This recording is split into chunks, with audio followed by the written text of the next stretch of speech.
masuk ke perkuliahan kita pada mata kuliah sistem produksi, itu dimana di sini untuk pengampunya, gitu ya, pengampunya ada dua, satu saya dan satu lagi dari DLB, gitu. Untuk format pengajarannya, nanti di setiap minggu, di hari Minggu, saya akan mengupload video perkuliahan, gitu ya. Teman-teman silahkan tonton video perkuliahannya. Dan pada jam-jam perkuliahan itu akan dilakukan sesi tanya jawab, gitu. Jadi sesi pengajarannya dilakukan dengan video perkuliahan dan sesi tanya jawabnya silakan teman-teman bisa masuk ke kelas di jam pengajaran masing-masing kelas. Oke. Oke, kita masuk. Oke, ini adalah capaian pembelajaran kita. Gitu. Ini pencapaian pembelajaran kita. Yang pertama adalah mahasiswa mampu menganalisis kondisi existing sistem manufaktur, meliputi supplier, input, proses, output, dan juga customer. Jadi kalau teman-teman pernah dengar SIPOC, SIPOC itu adalah identifikasi dari proses bisnis. Dari SIPOC itu kita bisa mengidentifikasi dan menganalisis peluang perbaikan apa saja yang bisa kita buat. Di sini kita akan belajar untuk menganalisis. Jadi dari peluang perbaikan itu, apa kira-kira hasil yang didapat. Itu adalah capaian pembelajaran mata kuliah kita 1 semester ke depan. Dengan kontrak kuliah pembobotan nilainya, tugas mingguan 20%, tugas besar UTS 20%, presentasi tugas besar UTS 20%, tugas besar UAS 20%, dan presentasi tugas besar UAS adalah 20%. Sampai di sini cukup jelas atau ada pertanyaan? Oke, silahkan.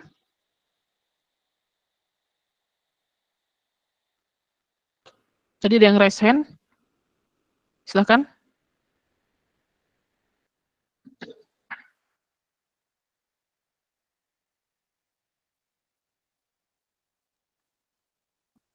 Oke, nggak ada ya. Jadi ini tim teachingnya, di mana saya akan masuk untuk mata kuliah SIPOC, Value and Waste, standarisasi, OPC versus MAS, atau juga bisa dibilang just in time. Lalu Kanban, SMAT, Jidoka 5S, dan sistem operabilitas. Sementara Pak Sukoyo akan masuk di Load Oriented Manufacturing Control, perencanaan dan produksi berbasis proyek, dan manajemen rantai pasok. Oke, ini adalah timeline pertemuan kita dari minggu 1 sampai dengan minggu ke-16. Pertama ada SIPOC, kedua ada Value and Waste, ada yang ketiga adalah Load Oriented Manufacturing Control, yang keempat sistem produksi dan standarisasi, yang kelima One Piece OPC versus MAS. Ini harusnya One Piece Flow ya, gitu ya. Oke, versus Mass Production, lalu ada Kanban, ada SMAT, lalu ada Tubes UTS, lalu ada perancangan dan pengendalian produksi berbasis proyek 1, perancangan dan pengendalian produksi proyek berbasis proyek 2, lalu manajemen rantai pasok, ada Jidoka 5S, sistem operabilitas, lalu ada Tubes UAS, 2 minggu. Gitu ya. Untuk minggu ke-15 dan minggu ke-16. Oke, sampai sini ada yang ditanyakan tentang timeline kita setiap minggunya? Nggak ada, kita lanjut. Oke, perizinan yang diizinkan, sakit, duka, prestasi, dan agama. Lalu tidak ada perizinan selain 4 alasan perizinan dan batas kehadiran adalah 80%. Keterlambatan pengumpulan tugas minus 1 poin per menit dan kehadiran kelas maksimal 15 menit keterlambatannya. Setelah 15 menit, kelas akan saya lock. Oke, untuk plagiasi, contek-mencontek, kita pakai standar auto E. Jadi kalau misalnya nanti di tugas, saya masukkan ke dalam Turnitin, dan ternyata ada indikasi plagiatisme, gitu ya, maka tugas tersebut dinyatakan gagal tugas.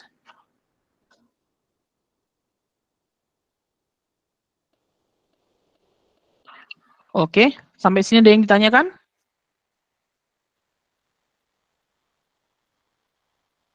Oke. Setiap tugas itu dilakukan berkelompok dengan ketentuan kelompok, yaitu maksimal 5 orang per kelompok, maka tidak boleh lebih dari 5 orang, tapi boleh kurang dari 5 orang. Dan kelompoknya itu mixed gender, tidak boleh perempuan semua atau laki semua, harus ada perempuan dan laki-lakinya. Gitu. Penamaan file nama kelompok underscore keterangan tugas. Kalau misalnya dia tugas mingguan 1, ya tugas mingguan 1, tugas mingguan 2, atau tugas besar UTS 1, tugas besar UTS, tugas besar UAS. Formatnya PDF, dan ada penilaian performansi anggota kelompok dilakukan setiap pengumpulan tugas oleh ketua kelompok. Jadi setiap kelompok punya ketua kelompok, di mana penilaiannya ada 1 sampai 10. Jadi ketua kelompok berhak menilai anggotanya, dan jika ada ketua kelompok yang mungkin dianggap tidak bekerja, dianggap tidak sesuai dengan spesifikasinya, maka silakan anggotanya keseluruhan lapor kepada saya tentang ketua kelompoknya. Dan penilaiannya adalah 1 sampai 10. Jadi misalnya teman-teman punya nilai adalah 90, dan satu kelompok ada 5 orang, maka 90 itu saya kali 5 dulu, artinya nilai kelompok kalian adalah 450. Lalu, dari semua penilaian anggota kelompok, misalnya nih, ada kelompoknya yang 4 orang dikasih poin 10 sama ketua kelompoknya, yang satu nggak kerja gitu, dikasih poin misalnya 5 gitu. Maka, setiap orang dari nilai 450 tadi mendapatkan bagian atas hak pekerjaannya. Jadi yang 10 tadi, maka kalau 450 dibagi 45 totalnya, jadi 10, 10, 10, dan 5 dari performansi kelompoknya, maka mereka mendapatkan satu bagiannya adalah 10 gitu ya. Yang orang mengerjakan 10 poin dinilai oleh ketua kelompoknya, maka nilai dia 100. Tapi yang hanya mendapatkan 5 poin, maka nilai dia adalah 50. Bisa dipahami?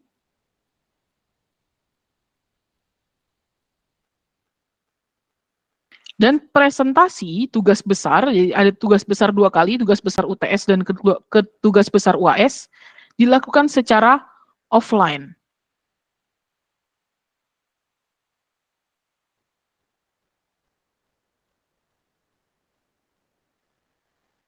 Bisa paham sampai sini?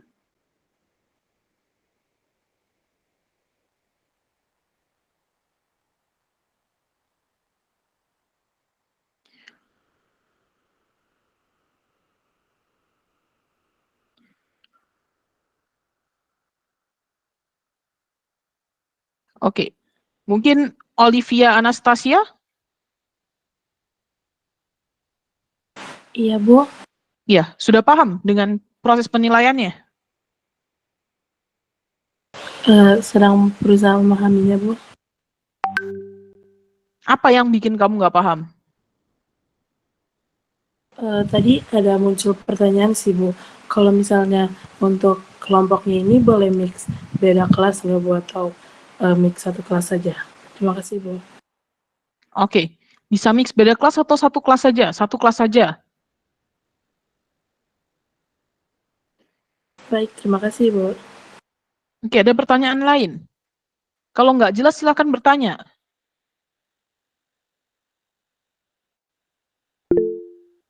Oke, silakan. Julian. Izin bertanya Bu, kan mungkin kita ada beberapa tugas, kan tugas besar 1 sama tugas besar 2. Nah itu kelompoknya bakal tetap sama untuk setiap tugasnya apa gimana? Sama terus. Mulai bukan hanya tugas besar ya, tugas mingguan pun berkelompok. Jadi dari mulai masuk perkuliahan sampai di akhir, kelompoknya tetap itu aja. Baik, terima kasih Bu. Oke. Ada lagi yang ditanyakan?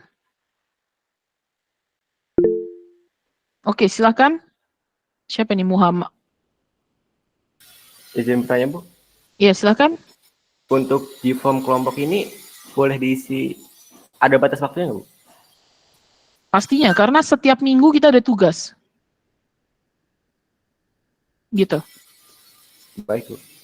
Gitu. Jadi, eh silakan isi G-form kelompok ini selambat-lambatnya. Ini kelas terakhir berarti ya? Oke, berarti hari Rabu ini ya, jam 23.59 terakhir.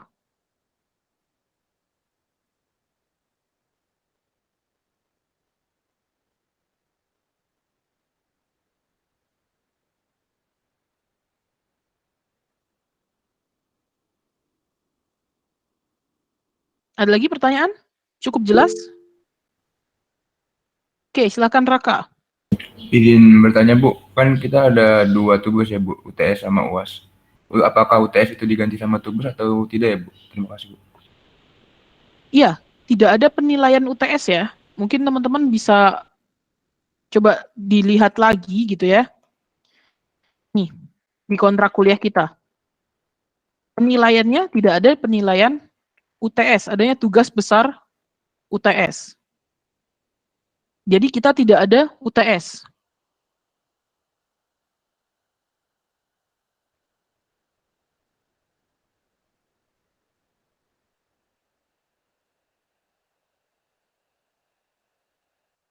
Ada lagi yang ditanyakan? Cukup?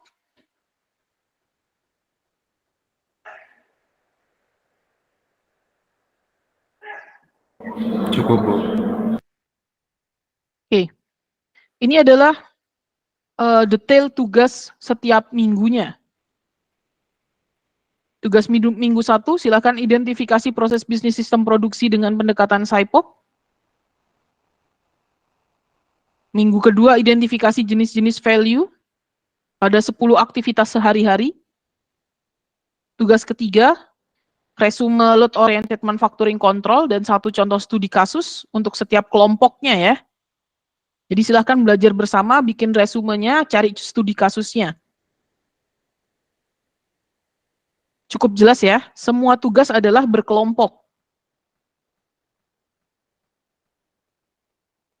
Begitu pula minggu keempat, gitu ya, cari referensi dari internet, perusahaan-perusahaan, menggunakan produk positioning strategi apa, proses positioning strategi apa, produk operating strategi apa, gitu ya.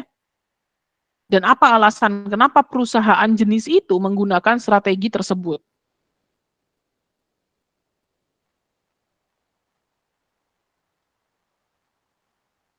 Minggu kelima, buat video tentang sistem produksi sederhana yang menunjukkan one piece flow versus mass production, dan analisis tentang perbandingan waktu kerja. Minggu 6, cari referensi dari internet tentang kisah sukses penggunaan Kanban dalam sistem produksi, lalu identifikasi apa masalahnya dan dampak penggunaan Kanban terhadap masalah di perusahaan. Biasanya teman-teman akan mudah mencari itu di jurnal. Yang ketujuh, cari referensi dari internet tentang kisah sukses prinsip SMART dalam sistem produksi, lalu identifikasi masalah apa dan dampak penggunaan terhadap SMART. SMART adalah single minute exchange day di perusahaan. Lalu kita masuk tugas UTS. Lalu yang minggu ke-9 buat resume perancangan dan pengendalian produksi berbasis proyek sesi 1. Minggu 10 sesi 2 dan contoh studi kasusnya berdasarkan sesi 1 dan sesi 2. Minggu ke-11 buat resume manajemen rantai pasok dan berikan 1 contoh studi kasusnya. Teman-teman bisa cari studi kasusnya banyak di jurnal gitu ya. Tugas ke-12 cari referensi dari internet tentang kisah sukses prinsip Jidoka dalam produksi, lalu identifikasi masalah dan dampak apa dampak penggunaan Jidoka terhadap masalah di perusahaan. Lalu tugas minggu ke-13 cari referensi dari internet tentang kisah sukses prinsip 5S. Minggu ke-14 adalah minggu tenang, karena minggu 14, 15, 16 itu sudah difokuskan untuk mengerjakan tugas besar. Oke ya.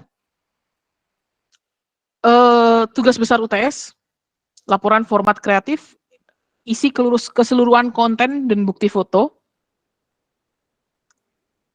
Apa aja isinya? Silahkan cari sistem produksi di sekitar ITERA, identifikasi proses bisnis sistem produksi tersebut dengan pendekatan SIPOC, identifikasi permasalahan-permasalahan sistem produksi tersebut berdasarkan gap interaksi yang terjadi pada proses bisnis, identifikasi permasalahan sistem produksi berdasarkan analisa value and waste, identifikasi peluang standarisasi pada sistem produksi, identifikasi product positioning strategi, proses positioning strategi, dan product operating strategi pada sistem produksi, dan ada presentasi dilakukan secara offline.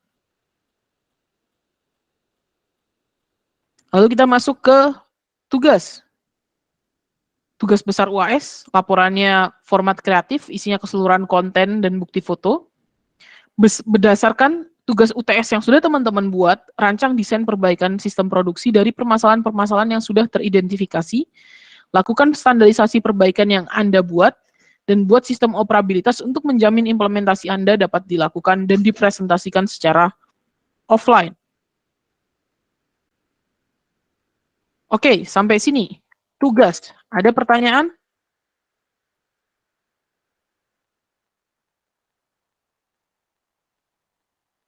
Semua tugas dilakukan secara berkelompok, termasuk bikin resume. At least apa? Berarti kamu harus bekerja secara kelompok, belajar bersama kelompok.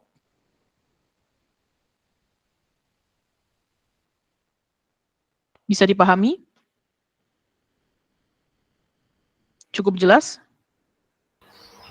Jelas, Ibu. Oke.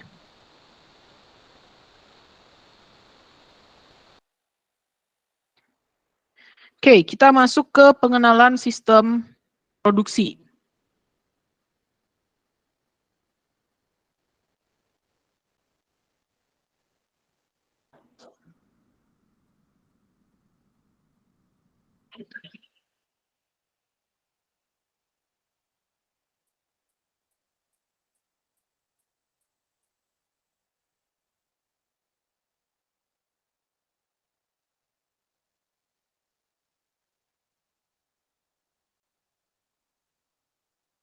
Oke, kita masuk ke pengenalan sistem produksi, perancangan proses bisnis gitu ya.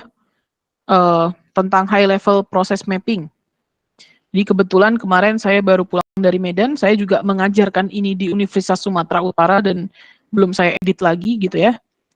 Jadi saya juga merupakan salah satu pengampu mata kuliah. Kalau di sana namanya rekayasa proses bisnis untuk kelas eksekutif magister manajemen gitu ya. Kelas eksekutif itu artinya mahasiswa pada kelas tersebut itu tingkatannya di atas manajer sampai dengan direksi. Gitu. Dan belajar sesuatu yang sama dengan kalian. Ini adalah perancangan proses bisnis atau high level, kita menggunakan metode high level process mapping, atau teman-teman mungkin lebih sering dengar dengan istilah SIPOC. Supplier input, proses output, dan juga customer. Ada dua indikator pembelajaran. Yang pertama adalah mahasiswa mampu menjelaskan konsep perancangan proses bisnis dalam sistem produksi. Dan yang kedua adalah mahasiswa dapat mengidentifikasi proses bisnis perusahaan berupa supplier, input, proses, output, customer pada sebuah sistem produksi. Jadi ini adalah capaian pembelajaran minggu 1, masih mengidentifikasi. Sementara capaian pembelajaran mata kuliah kita adalah mampu menganalisis gitu ya. Di mana identifikasi itu mungkin masih level 1 gitu, analisis sudah level ke sekian. Dan berdasarkan hasil identifikasi kita baru bisa menganalisis. Berarti apa? Yang artinya apa? Setiap mata kuliah, setiap minggu perkuliahan, kalau teman-teman nggak paham, teman-teman nggak akan goal dengan nilai yang baik. Gitu ya. Jadi apapun pertanyaan yang kira-kira membingungkan teman-teman, silahkan ditanyakan. Gitu ya. Jadi lebih baik tanya di kelas apa yang nggak teman-teman paham supaya teman-teman bisa jadi paham, dibandingkan nanti di akhir teman-teman tanya, kenapa nilainya segini?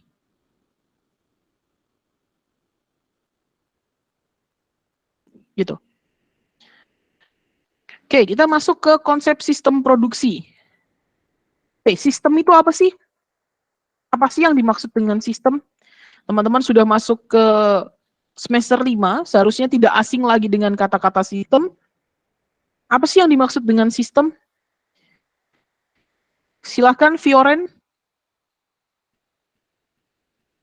Fioren Karisa.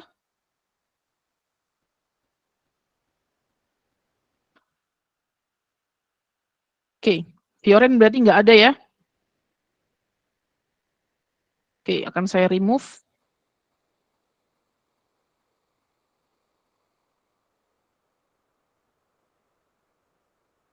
Oke, silakan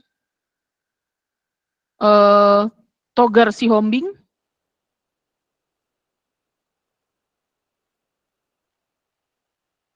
Togar Sihombing juga nggak ada. Oke, saya remove, saya block ya.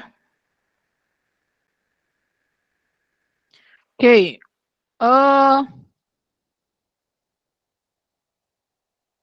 Neti Silaban. Silakan, Neti Silaban. Kalau menurut saya Bu, sistem itu kumpulan atau terdiri dari beberapa komponen yang saling berhubungan gitu Bu. Oke, terima kasih Neti Silaban. Oke, coba Muhammad Amin. Iya Ibu, Ya, sistem itu apa? sistem itu mungkin suatu tuntutan itu Bu, kayak prosedur gitu Bu. Oke, terima kasih Muhammad Amin. Oke, Bonifasius. Hadir, Bu. Ya, sistem itu apa? Menurut saya sistem itu kayak suatu entitas yang terdiri dari beberapa unit-unit yang berbeda yang akhirnya bekerja sama. Itu, Bu. Oke, terima kasih Boni. Terima kasih, Bu. Selanjutnya Adelia Lintang.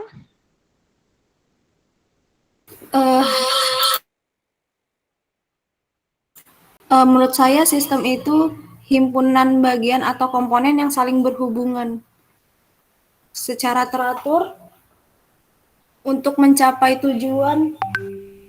Udah, Bu. Oke, ya.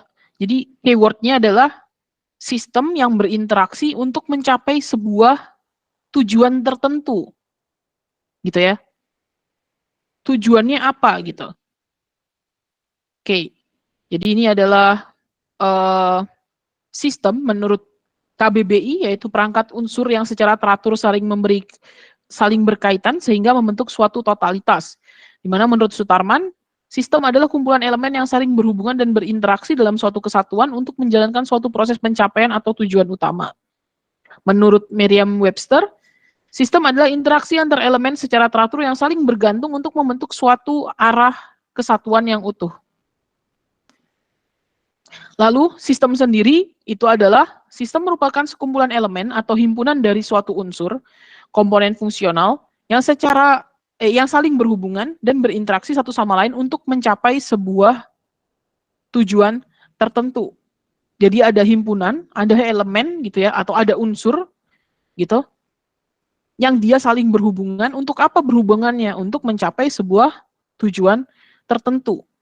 Maka berdasarkan deskripsi sistem tersebut, komponen sistem itu ada apa aja sih?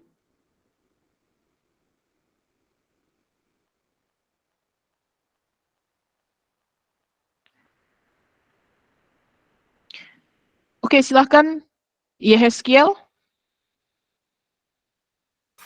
Hadir Ibu. Iya. Apa komponen sistem itu?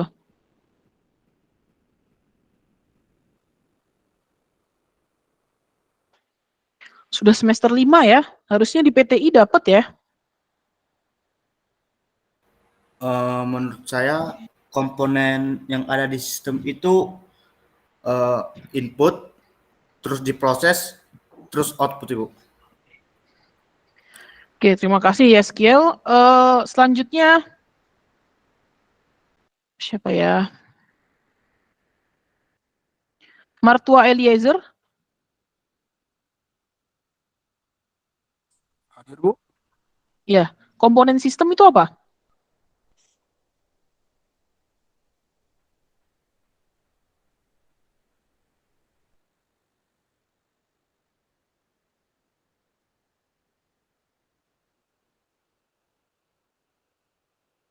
Martua?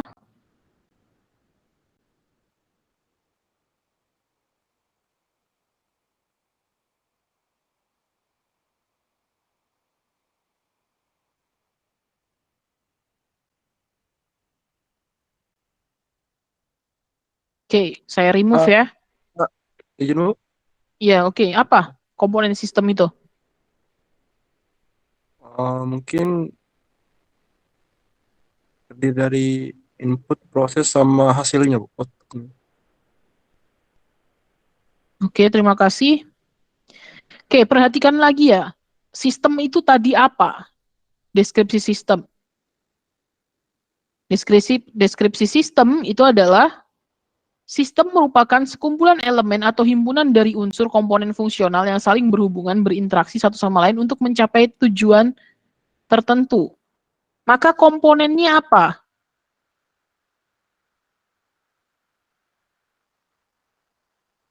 Oke, silakan. Siapa tadi?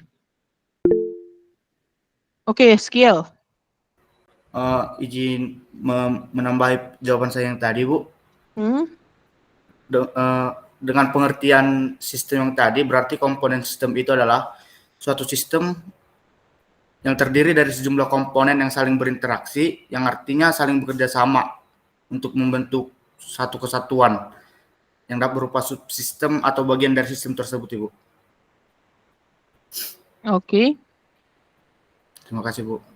Oke, terima kasih ya skill. Oke, coba yang lain. Mungkin sebelum... Oke, silakan Elma.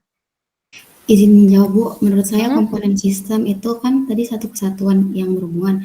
Itu ada people atau man, sama material, equipment, information, plus energi.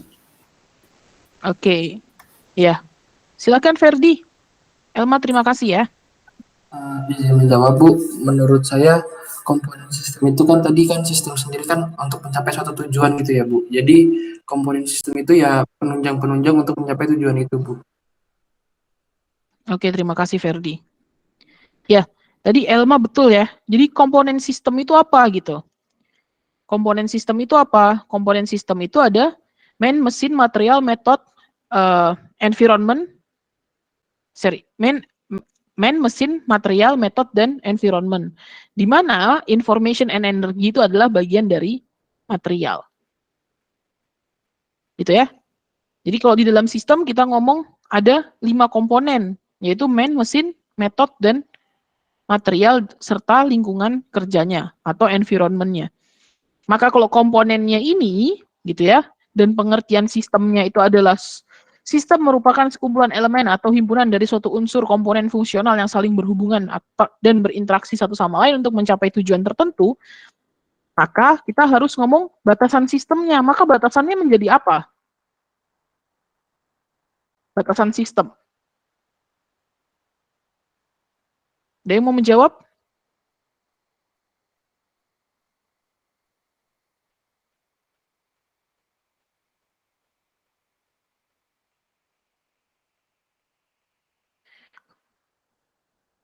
Oke, silakan Angel.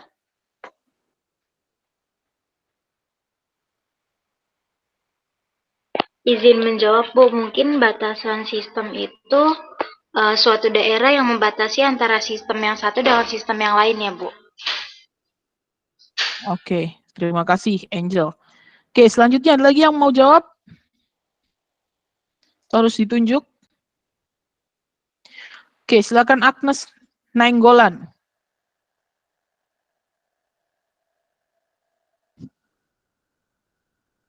Izin menjawab, Bu. Menurut saya batasan sistem itu batasan yang membatasi batasan sistem itu sendiri dengan lingkungan luarnya.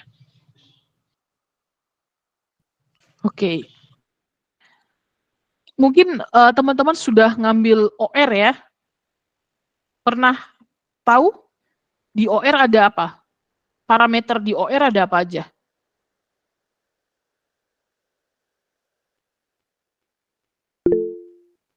Oke, silakan Julianto. Ada fungsi tujuan dan fungsi pembatas, Bu, dan variabel-variabelnya juga.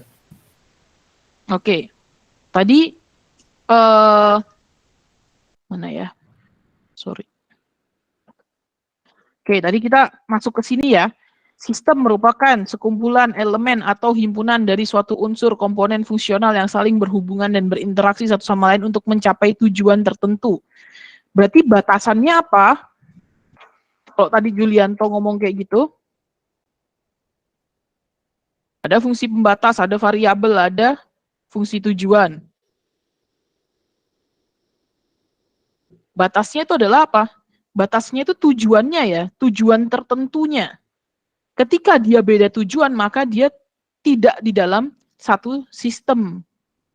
Dan OR itu mengoptimasi tujuan itu, di mana tujuan itu pasti dibatasin, gitu kan? Itu adalah batasan dari sistem itu sendiri. Lalu tujuan. Tujuan itu harus apa sih? Oke, silakan. Ibu, izin masuk, Bu. Ini kan kelasnya tabrakan sama kelas pemodelan sistem, bagaimana ya, Bu? Hah, tabrakan sama pemodelan sistem? Iya, Bu. Pemodelan Soalnya sistem kan apa? pemodelan sistem RC kayaknya, Bu. Bentar, Bu. Ini kan di RB. Tapi semalam, Bu, Ibu bilang yang Sispro boleh, yang kelas Sispro RC join di kelas RB, Bu. Apakah boleh? Ya udah, silakan ngikut yang ke PEMSIS. Oh, baik, Bu. Untuk absennya nanti bagaimana ya, Bu? Nanti bisa, ntar saya print screen dulu ya semua namanya. Baik, Bu.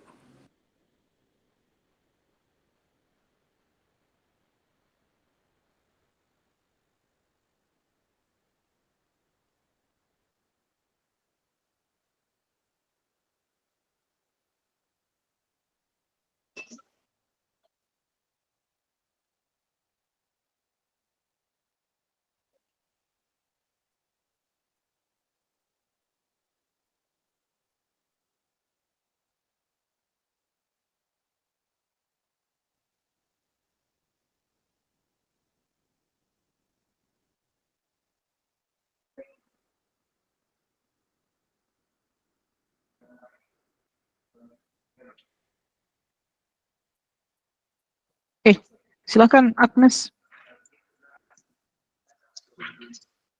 Oke, kita masuk ke tujuan. Terima kasih, Bu. Oke, parameter tujuan. Parameter tujuan itu harus apa? Tujuan itu harus apa?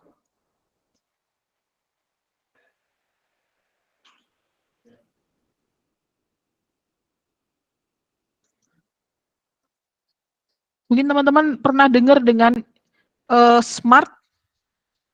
Di dalam visi misi harus SMART. Apa SMART itu? Ada yang tahu SMART di dalam visi misi?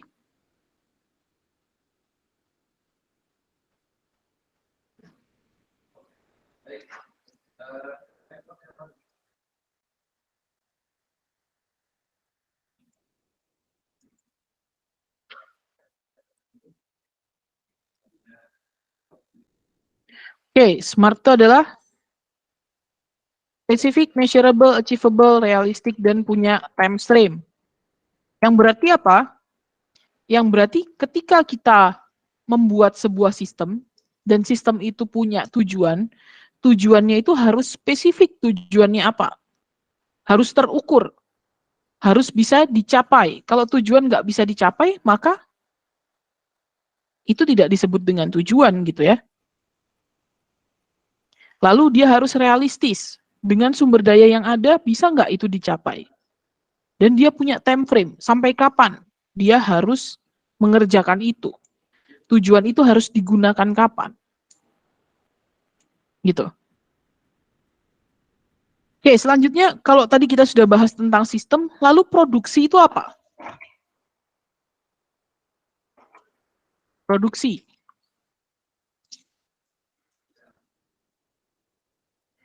Silakan Rizky Ardiansyah.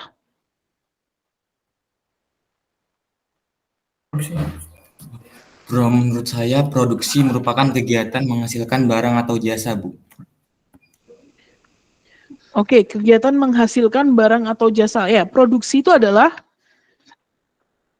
mengolah input menjadi output. Gitu. Mengolah input menjadi output.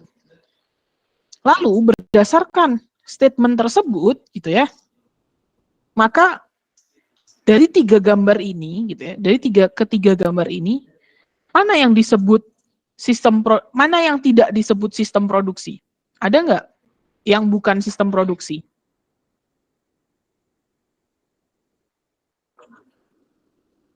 Ada nggak yang bukan sistem produksi?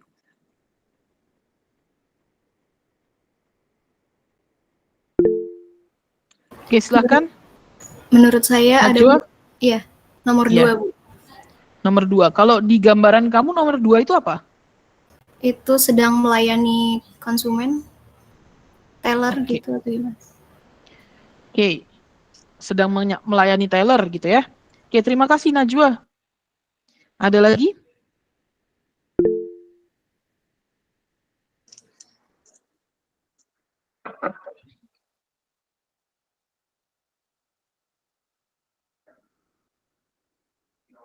Oke, saya buat poll ya.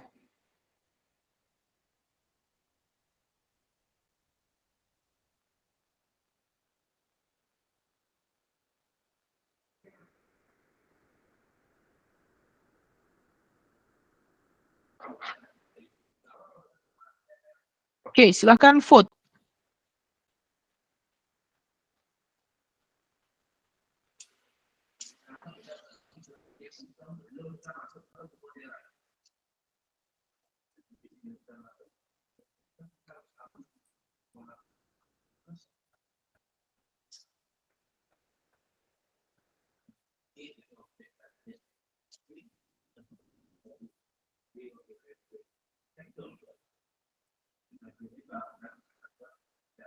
Oke, yang melakukan vote masih 22 orang dari 56.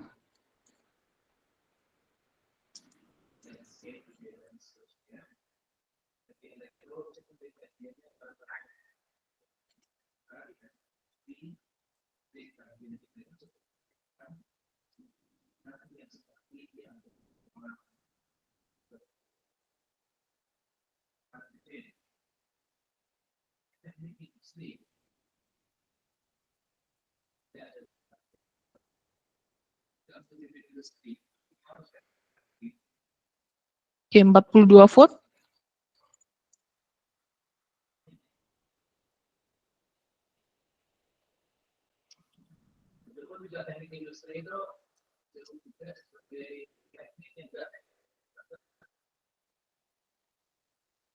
Oke, 46, 47. Belum semuanya vote.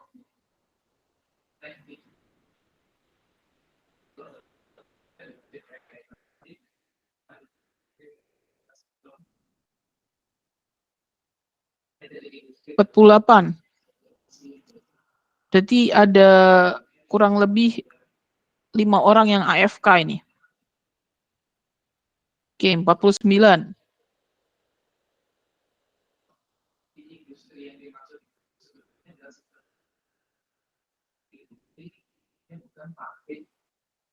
Oke, 51.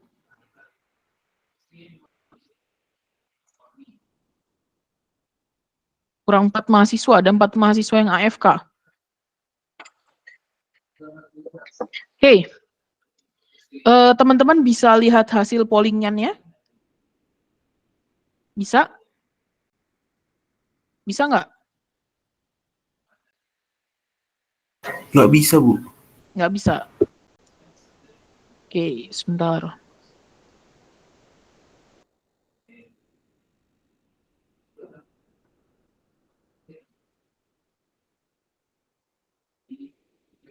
Oke. Oke. Ini adalah hasil poolnya. Gitu ya.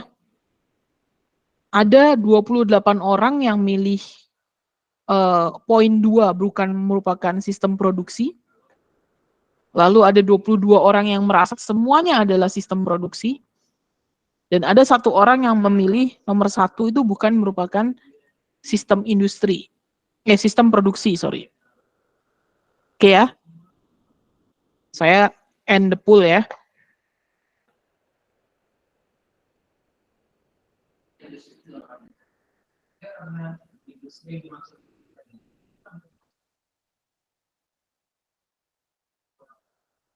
Oke, sebenarnya apa sih yang disebut dengan sistem produksi? Kalau tadi dibilang sistem itu adalah sebuah entitas atau komponen yang bersama-sama untuk mencapai tujuan tertentu gitu, dan produksi itu adalah mengubah input menjadi output, maka yang ada di gambar ini, nomor 1 ini adalah industri manufaktur, nomor 2 ini adalah industri jasa, dan yang nomor 3 ini adalah industri proses. Dan pada dasarnya semuanya ini adalah sistem produksi. Kenapa begitu? Karena jasa pun merupakan dia mengubah input menjadi output. Walaupun input menjadi outputnya itu mungkin tidak terlihat, tetapi dia bisa dirasakan.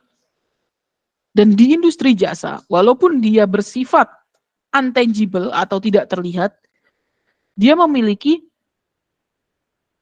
resource, dia memiliki tangible asset.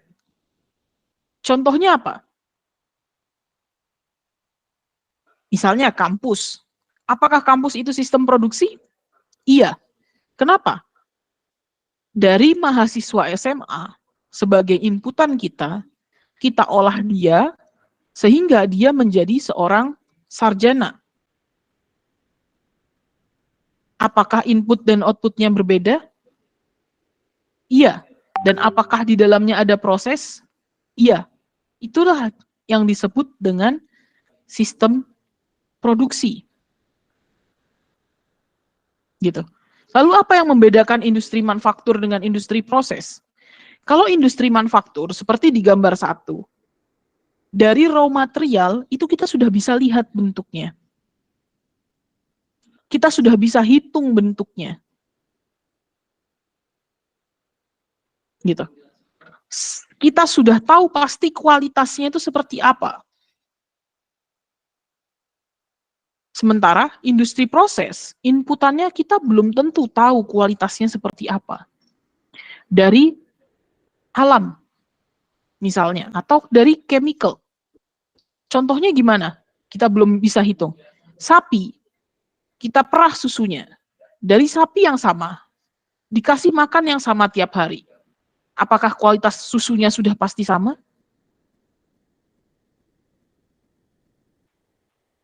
Misalnya minyak nih, sawit, dari pohon yang sama jenisnya, di tanah yang sama, dari supplier yang sama, apa pasti buahnya akan sama?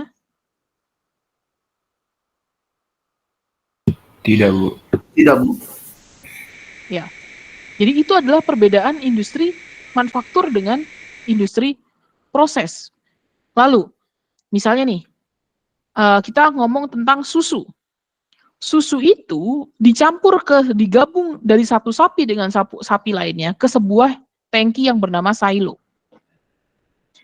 Di mana ketika dia masuk ke silo ini, apakah bisa terdeteksi 100 mili dari sapi A, 100 mili dari sapi B?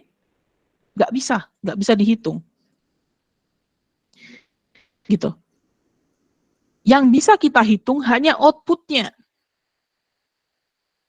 Sementara di industri manufaktur kita bisa bilang produk ini misalnya RAM-nya dari supplier apa, dikirimnya kapan, traceability-nya lebih mudah, gitu. Dan pada dasarnya ini semua sistem produksi.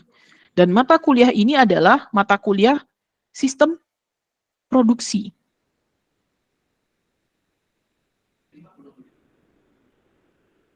Gitu. Banyak mahasiswa masuk ke sistem produksi beranggapan bahwa jasa itu bukan produksi. Proses itu bukan produksi. Gitu. Yang hanya produksi itu adalah manufaktur. Gitu. Ada nggak yang kebayang masuk mata kuliah sistem produksi belajar tentang jasa? Ada yang sudah kebayang? Saya mau kuliah sistem produksi nih, tapi yang dibayang nanti saya akan belajar tentang industri jasa. Ada nggak? Coba raise hand.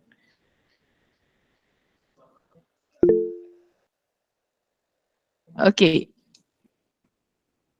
Ada berapa orang yang masuk mata kuliah sistem produksi dan dia berpikiran bahwa dia juga akan belajar tentang service industry?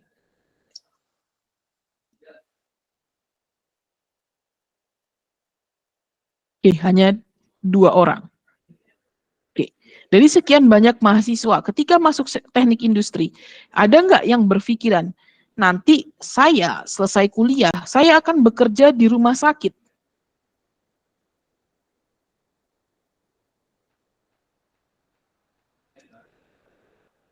Karena jujur rumah sakit itu orang banyak berpikir bahwa rumah sakit itu adalah isinya dokter, perawat, terapis gitu ya.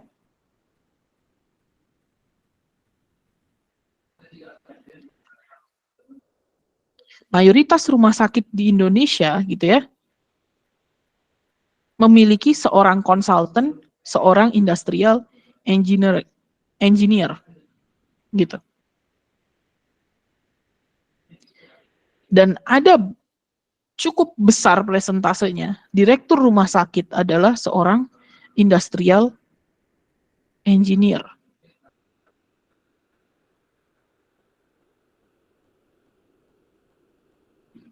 Gitu.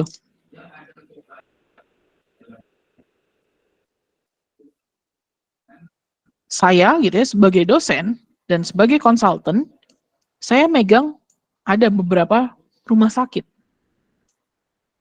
Dan saya juga megang ada beberapa klinik kecantikan. Dan itu adalah sistem produksi. Gitu. Kebayang ya? Jadi sistem produksi itu not only about manufaktur, but also ada proses industri and service industry.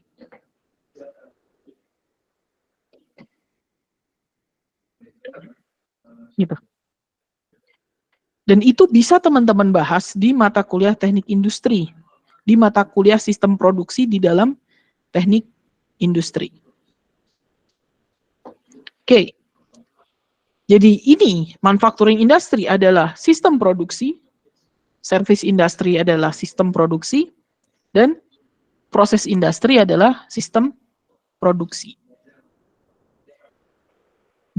Lalu berdasarkan perusahaan-perusahaan itu, kita harus identifikasi proses bisnisnya. Nah, kenapa sih proses bisnis itu perlu? Ada yang tahu nggak proses bisnis itu apa sih? Ada yang tahu? Proses bisnis itu adalah sistem thinking, gitu ya. Bagaimana sebuah perusahaan dapat mendapatkan tujuannya. Tujuannya apa? Tujuan perusahaan. Ada yang tahu nggak tujuan perusahaan apa? Keuntungan, Bu. Iya, untuk mendapatkan keuntungan. Gitu. Gimana perusahaan itu bisa create tujuannya? Gimana tujuannya adalah keuntungan. Lalu keuntungan itu apa? Bagaimana kita bisa mencapai keuntungan? Keuntungan itu baru bisa kita capai dengan quality, dengan kualitas. Dimana kalau di dalam kualitas teman-teman pasti pernah dengar Pareto chart, pernah dengar di statistik? Masa statistik belum dapat? Statistik 1, 2 udah semua kan? Sudah, Bu. Pareto nggak ada di dalam statistik, nggak belajar statistical process control. Ada kok, Bu, di statin. Ya, di dalam Pareto itu punya teori namanya teori Pareto chart. Kan apa perbedaan Pareto dengan histogram? Kalau Pareto kan diurutin gitu ya, dari yang paling besar dan yang paling kecil. Tapi salah kaprahnya Pareto adalah Pareto dibuat untuk ngurutin jumlah defect. Padahal nyatanya teori Pareto, kualitas itu adalah 80/20. Ada 80% kualitas yang dia mempengaruhi 20% dari spesifikasi perusahaan. Dan ada 20% kualitas yang ada 80% yang mempengaruhi 20% dan ada 20% kualitas yang mempengaruhi 80% dari jalannya perusahaan. Maksudnya gimana? Kalau kita ngomong, kalau PPK mungkin baru dapat ya, ada defect. Defect itu ada dikategorikan 2 jenis. Ada undetected defect dan detected defect. Contohnya apa? Contohnya misalnya nih, proses setup. Di mana proses setup itu, kalau misalnya kita melakukan proses produksi aqua gelas, mungkin yang gampang ya, teman-teman pernah melihat aqua gelas semua, di situ ada sealnya, ada lapisan untuk menutup aquanya, itu berupa roll. Pilihannya adalah ketika dalam batch sekian roll itu akan habis, kita memberhentikan mesin, kita pasang roll yang baru, atau roll itu kita sambung tanpa kita perlu memberhentikan mesin. Tapi ketika kita menyambung roll itu, kita akan keluar beberapa defect dari sambungan roll.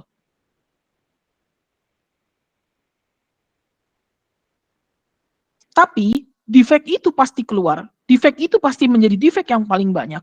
Tapi defect itu tidak mungkin keluar ke pelanggan karena kita sudah tahu. Misalnya kalau kapasitas roll-nya itu adalah 1 juta produk dan dia sambungannya itu butuh 5 produk, maka produk kita ke 900.999 gitu kan, 6, 7, 8, 9, 10 pasti defect. Dan itu pasti tidak mungkin ke tangan customer. Dibandingkan kita harus mematikan mesin, kita harus setup ulang, berapa defect yang kita keluarkan, berapa downtime yang terjadi. Maka bisa jadi orang bilang, oh defect seal itu adalah defect yang paling besar. Tapi apakah itu mempengaruhi 80% dari perusahaan? Tidak. Itu adalah 80% defect yang hanya mempengaruhi mungkin 20% dari perusahaan. Kenapa? Karena dia detected, dia tidak menyebabkan klaim. Sementara perusahaan itu biasanya nggak takut sama defect. Yang perusahaan takut itu adalah klaim. Karena klaim itu nilainya lebih besar dan itu merusak citra perusahaan. Oke, sampai sini cukup dipahami? Makanya kenapa kita perlu, ini masih kenapa kita perlu gitu ya, identifikasi proses bisnis. Kita ngomongin value gitu ya, di mana value nanti teman-teman akan belajar di minggu berikutnya. Ada 3 klasmen, ada value added, non-value added, dan necessary but non-value added. Ya. Lalu kalau kita sudah ngomong quality tadi, maka quality itu apa? Kualitas itu adalah kesesuaian dengan spesifikasi. Gitu. Maka ketika kita punya, misalnya ada 2 jenis handphone gitu ya, yang satu mungkin Samsung, satunya lagi Mito. Ketika teman-teman ditanya, mana yang lebih berkualitas? Orang banyak salah kaprah bilang, iPhone lebih berkualitas, Mito lebih tidak berkualitas. Padahal, apakah seorang quality control dari Mito melakukan quality check dari HP tersebut sesuai dengan spesifikasi iPhone? Tidak. Dan begitu juga dengan quality checker dari seorang produsen iPhone, dia tidak akan melakukan quality checker dengan spesifikasi Mito. Maka nggak ada kata-kata lebih berkualitas mana ketika produknya tidak sama.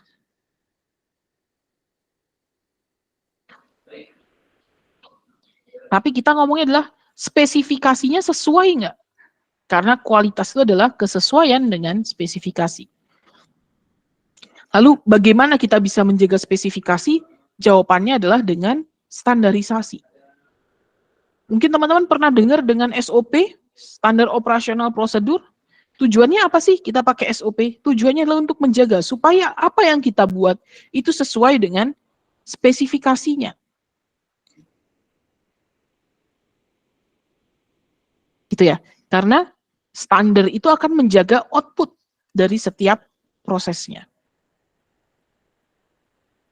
Di mana standarisasi itu ada empat tahapan atau 4 hierarki dari interaksi sistem, lingkungan fisik, metode kerja, dan juga waktu kerja. Jadi kalau misalnya teman-teman pernah dengar kan standarisasi waktu baku, pasti pernah kan waktu RSK ya?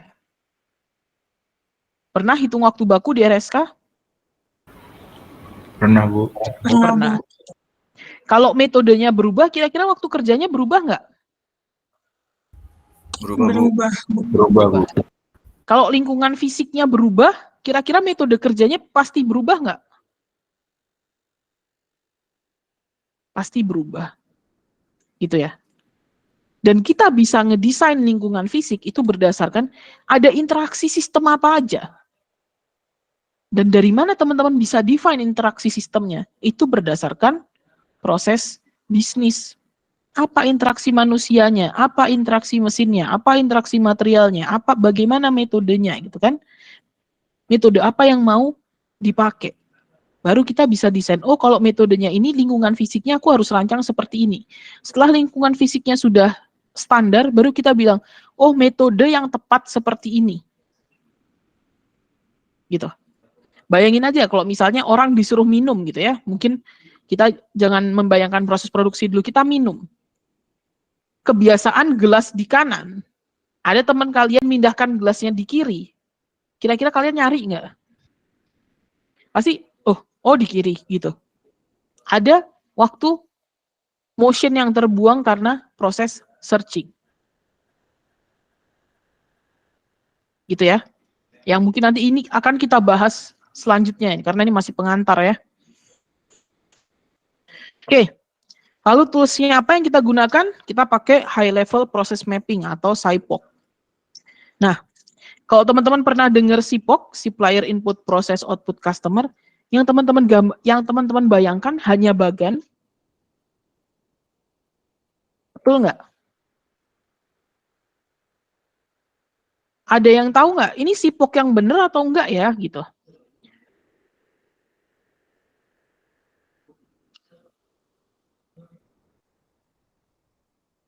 Betul nggak ini SIPOC?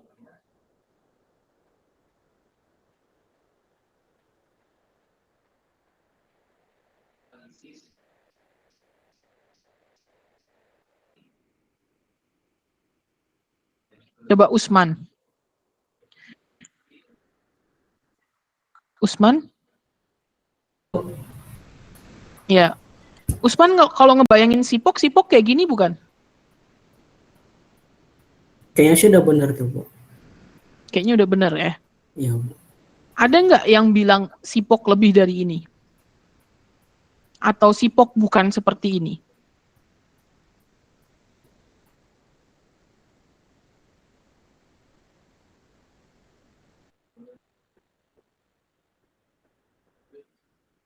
Ada?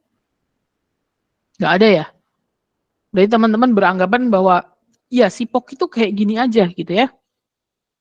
Padahal ini itu hanya bagannya. Gitu. Lalu harusnya ada apa aja gitu ya. Oke, kita ngomong dari mulai supplier dulu. Supplier itu apa sih? Supplier itu adalah pihak yang menyediakan bahan baku atau barang setengah jadi untuk diolah menjadi produk jadi atau setengah jadi. Sementara input itu adalah semua atribut yang diberikan oleh supplier kepada proses. Gitu ya. Jadi kalau ini adalah suppliernya adalah aktivitas orangnya, kalau ini aktivitas barangnya gitu ya. Di mana proses itu adalah transformasi input menjadi output, dan output itu adalah semua produk yang dihasilkan oleh proses termasuk scrap and defect. Sementara customer adalah industri atau perusahaan yang ingin menggunakan output. Gitu ya. Nah, kalau kita ngomong proses bisnis itu ada yang mulai dari paling kecil sampai yang paling besar. Oke, misalnya bayangkan aja Indomaret Corpri, gitu ya. Kebayang Indomaret Corpri? Gitu. Kira-kira suppliernya dia siapa?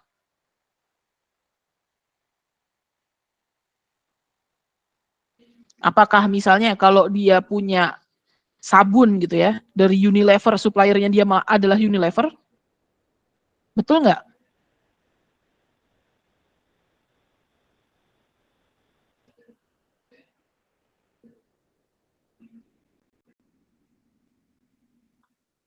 Kok diam semua?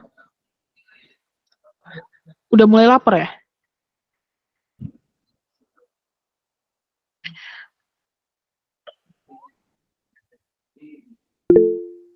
Oke, silakan Muhammad Lutfi. Ya Bu, kalau untuk Indomaret Corpri sendiri, suppliernya itu ada gudangnya Bu. Nah mungkin kalau dari Unilevernya itu suppliernya baru ke gudangnya. Jadi kalau dari Indomaret Corpri gudang. Oke, ya. Jadi kalau kita ngomong proses bisnis, supplier kita itu siapa? Supplier kita itu adalah proses sebelumnya. Jadi kalau misalnya kita berada di Indomaret Corpri dan kita menjual produk Unilever, bukan Unilever supplier kita, tapi bisa jadi gudang distributor gitu ya. Distributor dari apa? Dari Indomaret itu sendiri, bukan distributor dari Unilever gitu ya. Baru customer kita adalah orang yang menikmati produk kita. Sementara customer dari gudang Indomaret itu tadi, itu adalah Indomaret yang dia pasok. Jadi kalau kebayang gitu ya, proses bisnis itu ada mulai dari workstation. Lalu baru ke departemen. Baru dia setelah departemen, dia ke sub-sub perusahaan. Gitu ya. Baru setelah sub perusahaan, baru ke perusahaannya. Gitu. Jadi setidaknya ada 4 level dari proses bisnis. Dan di setiap levelnya pasti ada interaksi mesin, material, metode, dan juga environment. Gitu ya. Sehingga di sini ada parameter-parameter nih. Kalau misalnya kita masuk ke supplier gitu ya.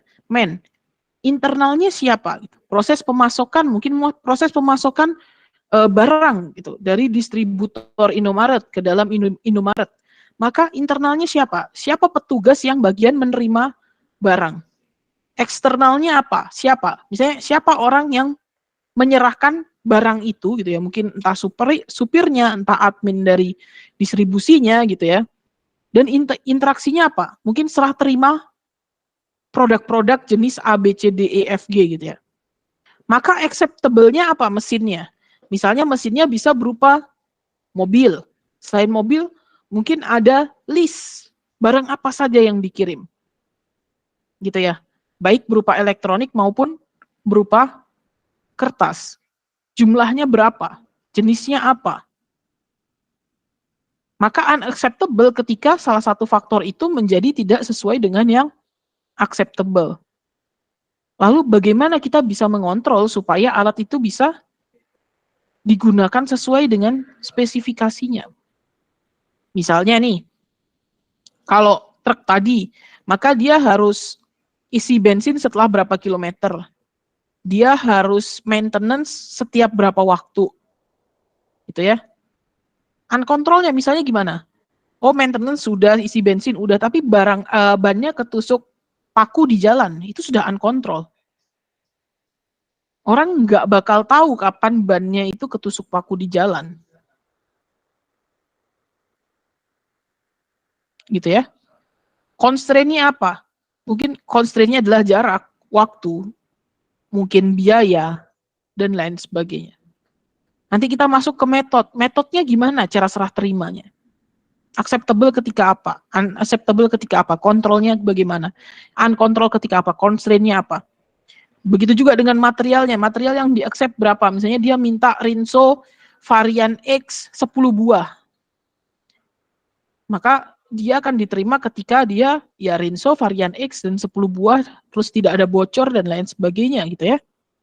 Unacceptable ketika terjadi apa? Terjadi kelalaian atau terjadi suatu yang tidak sesuai dengan spesifikasi acceptable-nya.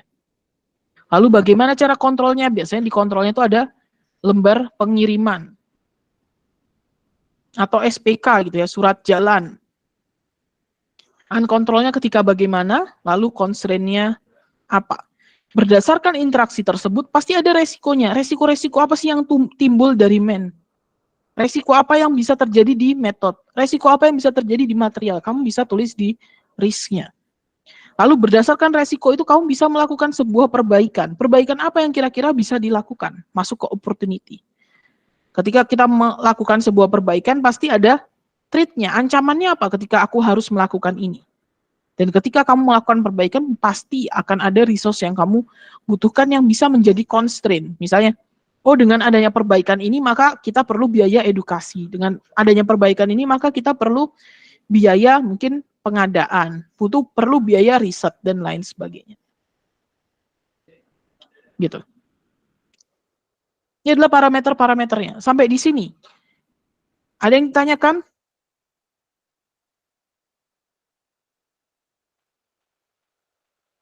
Cukup jelas ya? Oke. Maka kita lanjut. Sudah terjawab belum indikator pembelajaran 1? Gimana sih konsep perancangan proses bisnis dan sistem produksi? Ada yang masih bertanya tentang ini? Maka perancangan proses bisnis itu dilakukan supaya kita tahu interaksi aktivitas apa saja yang ada di dalam perusahaan untuk mencapai tujuannya. Gitu ya. Dan ketika kita bisa tahu aktivitasnya apa saja, kita bisa tahu parameter-parameternya, kriteria acceptable dari setiap aktivitas, unacceptable dari setiap aktivitas, terus kontrol dari setiap aktivitas, uncontrol dari setiap aktivitas, habis gitu environment dari setiap aktivitas gitu, constraint-nya constraint dari setiap aktivitas, lalu environment-nya, risk-nya apa, opportunity-nya apa, threat-nya apa, terus constraint-nya apa gitu ya, kita bakal bisa melakukan identifikasi proses bisnis. Nah, nanti format Excel-nya, bagaimana teman-teman bisa mengidentifikasi proses bisnis, akan saya berikan di Google Classroom, gitu ya. Dan teman-teman sudah bisa mulai melakukan pengerjaan tugas minggu pertama. Oke, karena waktunya sudah habis ya, ini udah lewat 8 menit, saya minta maaf juga kelewatan 9 menit gitu, karena tadi saya harus menyelesaikan kuliah dulu, dan kuliahnya itu harusnya sampai 9.30, gitu. Cuman oleh sebab itu, karena banyak jadwal yang terpotong-potong, nanti setiap perkuliahan, setiap minggunya akan saya upload berdasarkan video, dan di kelas kita tinggal tanya jawab, sehingga waktu pembelajaran kita bisa lebih efisien. Gitu.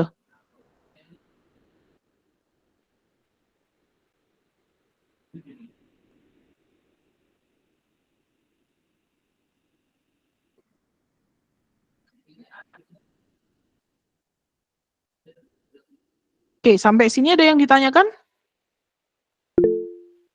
Oke, silakan Raka. Bu, mau tanya Bu, untuk absen tadi yang nggak bisa pakai siakat, pakai Google Form ya Bu? Tadi sudah saya print screen semua namanya. Oke, terima kasih Bu. Oke, ada lagi pertanyaan? Oke, silakan. Izin bertanya Ibu, tadi kan di awal kan kita di bagian sistem kita berbicara tentang komponen yang ada main, method segala macam. Terus tadi di bagian proses bisnis kita juga ada parameternya. Apakah parameter dari proses bisnis dan sistem produksi itu sama atau berbeda ya Ibu? Terima kasih. Komponen dengan, maksudnya yang tadi satu kan komponen, yang satu kan parameter. Ya Kak, parameter sama komponen kira-kira suatu yang sama atau berbeda? Pasti berbeda ya. Jadi kalau misalnya nih kita lihat, nanti saya kasih Excel-nya juga teman-teman, saya share screen.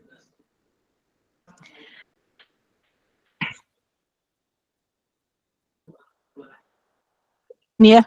Jadi misalnya nih kita supplier, di supplier ada kegiatan apa, ada sub kegiatannya apa saja. Siapa eksternalnya, siapa internalnya, ada interaksi apa di sini. Ini adalah parameter, ini adalah komponen. Gitu ya. Gitu. Di setiap ini saya udah kasih komen gitu ya. Di sini sudah saya kasih komen. Acceptable-nya itu ketika apa gitu ya, atau acceptable berkaitan dengan spesifikasi dan kita harus melakukan spesifikasi itu secara spesifik dan measurable, di mana mesin spesifikasinya bagaimana dan dia bagaimana dia bisa membuat proses itu menjadi acceptable. Gitu. Lalu ada unacceptable di luar kondisi di luar dari acceptable. Terus ada control gitu ya. Pada maintenance, part apa aja yang di maintenance gitu ya. Uncontrol seperti tadi kalau misalnya truk udah di maintenance dan lain sebagainya tapi ketusuk paku di jalan itu menjadi uncontrol dan lain sebagainya. Gitu ya. Nah, berdasarkan permasalahan-permasalahan yang ada di sini tadi, unacceptable, uncontrol, constraint gitu ya. Teman-teman bisa tulis di sini kira-kira apa yang bisa menjadi resikonya dan bagaimana cara memperbaikinya. Lalu bagaimana misalnya teman-teman turun ke UMKM atau ke industri, ternyata tidak ada standarnya. Ketika tidak ada standarnya, maka kan tidak ada yang menjadi acceptable. Bener nggak? Kalau misalnya nggak ada standar, mau dia berapapun, seperti apapun, dia akan tidak dapat dikategorikan acceptable. Maka di sini teman-teman bisa tulis nih, di sini di blok nih. Tidak ada standar gitu ya. Tidak ada standar di sini, maka resikonya apa kalau nggak ada standar? Akan banyak variabilitas. Ya kan? Variabilitas itu apa? Tahu kan variabilitas? Keberagaman, keragaman. Gitu. Maka opportunity-nya apa? Teman-teman bisa melakukan standarisasi pada aktivitas tersebut. Lalu trade-nya apa? Mungkin harus ada edukasi. Mungkin ada uang yang harus dikeluarkan untuk research and development, untuk standarisasinya gitu ya. Dan mungkin ada constraint juga, constraint-nya mungkin biaya, mungkin trade-nya apa, mungkin orang nggak mau diedukasi, merasa sudah nyaman, dan lain sebagainya, yang mungkin nanti akan menjadi ancaman buat teman-teman. Kurang lebih seperti itu, Akila. Baik, Ibu. Terima kasih. Oke, ada lagi pertanyaan?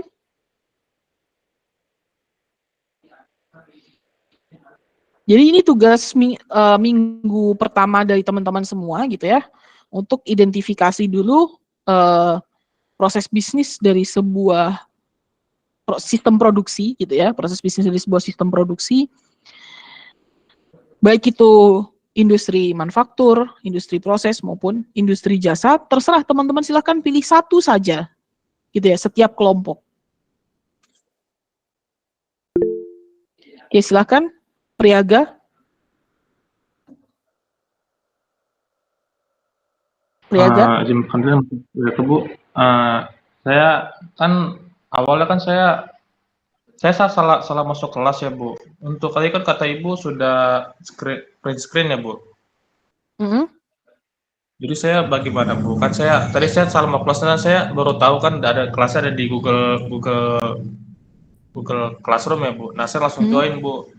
Nah, tapi saya kayaknya belum masuk di screen print itu, Bu. Bagaimana ya, Bu? Untuk absen, Bu. Maksudnya salah masuk kelas tuh gimana? Ya, Bu, saya tadi awalnya saya masuk ke kelas ini, Bu, kelas PEMSIS, Bu. Saya kira PEMSIS jam 9 kan, Bu. Taunya salah kan, Bu. Itu maksudnya, Bu. Ya udah. Berarti udah lebih dari 15 menit kan? Masuk ke kelasnya, Bu. Udah, bukan, terlambatnya. Mungkin iya, Bu. Jadi bagaimana ya, Bu? Ya udah, minggu ini dianggap off dulu ya. Baiklah, Bu.